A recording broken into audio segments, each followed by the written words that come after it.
Hello everyone, I am Raptor and today I'm going to be showing you how to make a text-based logo. So what is this?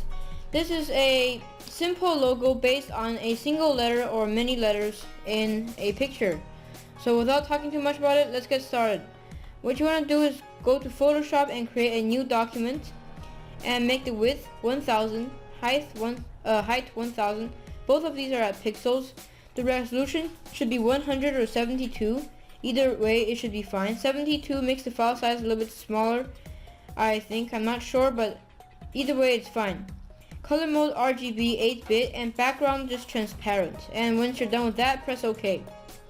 And this will give you a new empty document with little boxes on it.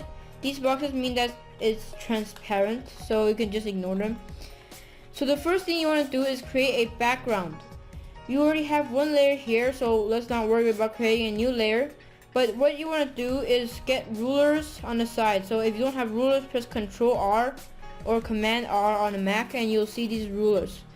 You want to drag one of them to the middle. When it goes to the middle, it should snap right in. And you should feel it when you are using it. Okay, perfect. And once you're done with that, you want to press the gradient tool. It might be the paint bucket tool you have, but just right click it and press gradient tool and you should be fine. Now you want to choose two colors. The first color you want to choose should be a little bit brighter. I've chosen a light gray. And the second one, it should be the same color but a bit darker. You can mess around a little bit until you have something you are satisfied with. Now you want to go up here and look on the menu bar. There should be 5 options of gradients over here. You want to choose the second one, which is a little circle. It's a radial gradient, which means there's a different color in the middle than in the side. And what you want to do is move your mouse to the middle between these two rulers, hold shift, and drag outside. Now you should have a glowy background, which should be perfect for our needs. Now we want to edit the text, or actually make the text. You want to choose the text tool and change your color to something you like. In my opinion, you should choose something contrasting with what you already have in the background, otherwise you won't see it very well. And you do not need to create a new layer for this. Using the text tool will automatically create it. So click anywhere you want and type in whatever letters or words you want. I'm just going to type in GR for Grey Raptor. And so this font I'm using right now is called Prowler. You can find this on dafonts.com, DAFONT.com. I can actually show you right now. You can just start your browser, go to dafonts.com. This link will be in the description. And when it loads up, it should be a reddish page. And you can search for whatever font you want. Or you can look in these sections and find something that you like. But for now, I'm just going to be using this font. This is downloaded from the same website. You can use it too. And once you have the font you're satisfied with, type in the letters and switch to the first button, which is the move tool. It's gonna move your layer wherever you want. So we need to resize this because this is way too small. What you need to do is press Ctrl and T or Command and T on the Mac, and you will see size changing options on the sides. And there will be a little dot in the middle. You don't want to drag that, but you want to make sure it's in the middle between these on the cross between these two lines, and it should be centered. Now you want to press Shift Alt, hold both of these and drag outside and make your font a bit bigger until you have something you're happy with. And let's just leave this here. It's in the middle. Everything is fine and we have the basic shape of our logo. Right now though, I still think the space between them in the middle is a bit big. So what I'm going to do is right click on this layer and press Rasterize Layer. This makes the layer a regular shape instead of text, and you can split these two words easily however you want. So I'm going to get the select tool, rectangular marquee tool, and select one of the letters. It doesn't really matter which one. Let's do this again. Okay, and right click, layer via cut. Now I'm going to create 2 layers. Both of them are separate layers of the letters, and I can move them however I want. But before I do that, I need to change the move tool, and I can use the arrow keys to move this close to each other and edit it as much as I want until I have it as I wish. Now I'm just gonna leave it like this, and I'm gonna make it a little bit taller. Okay, to match up. Just one more. Perfect. Now when I'm happy with that, I can hold Control and press both of these layers and press and right click it and press merge layers. Now this will make these two layers together once again, and it'll be called layer 2 or whatever. That doesn't really matter. You can rename it if you want, but I just gonna leave it there.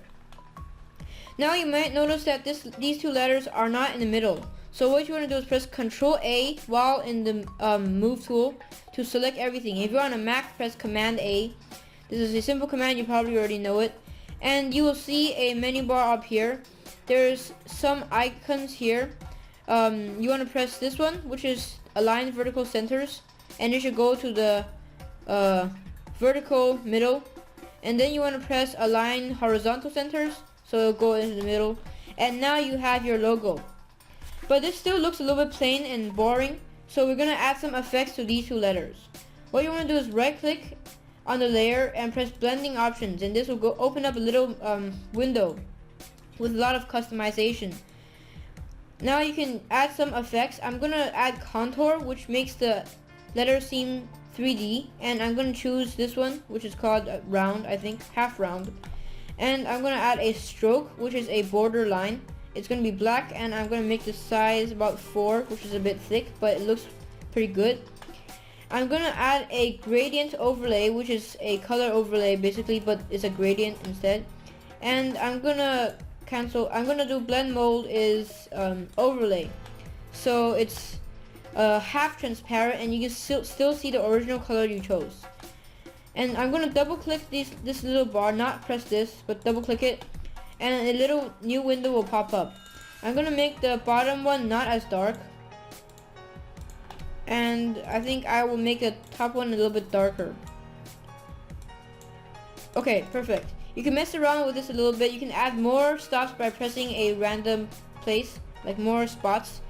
But I'm just gonna leave it like that. You can change colors however you want, and until you have something you're satisfied, you can just keep messing around. And the last thing I'm going to add right now is either an outer glow or a drop shadow. I can give you a preview of both. A outer glow is just basically a glow, and you can make this a bit bigger. If you're going to do that, I recommend the color white. The size about maybe 20. No, it's a bit small. Let's do 50. Yep, okay, now you can see a glow around it. It looks pretty cool. And opacity 75. Just leave everything as default. Or you can do a drop shadow, which is basically a shadow.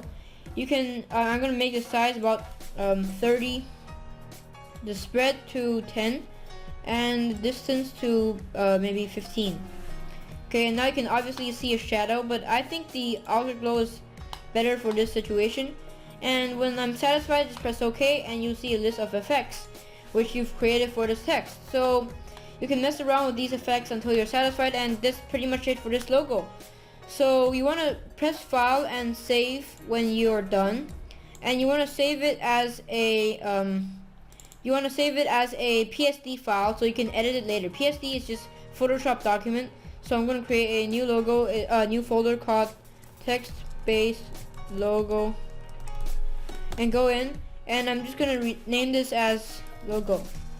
And when I'm done with that, I want to press file, save as, and wait for it. Oh. How is that even possible? Sorry about this, guys. That's the benefit of saving it as a PSD. My Photoshop just crashed for no apparent reason. Okay, let's just run this again. Sorry about that. So that's a good thing about saving as a PSD, as I just said. Now I can just open this file, and everything should be fine. Yep, perfect. So I have this. I'm gonna zoom in a bit. Okay, good. Now I have this. So this PSD file, you can't use it for anything else unless it's Adobe or a compatible program, which is very rare. And you can't put this online like Twitter or Google Plus or Facebook or YouTube or anything. So what you want to do is file, save as, and as under save as type, you want to change it to JPEG or PNG. PNG keeps the colors perfect, but sometimes the file size might be too big. So I'm going to go to JPEG, which I recommend. Press save, and a little window will pop up. So it will let you drag this bar around. You can check preview, and here it will show you the size. Yep, here it will show you the file size. So this size must be under 2000K, which is the same as 2.0 M. In order for most websites to allow it, but right now it's only 200K, which is nothing compared to 2000, so everything should be fine, and you just want to press OK, and it will save your image. So now let's go to my pictures, and you'll see this picture. So it's perfect looking, it's great, and I hope you guys enjoyed. So if you did, please leave a like and subscribe, and I hope to see you in the next video.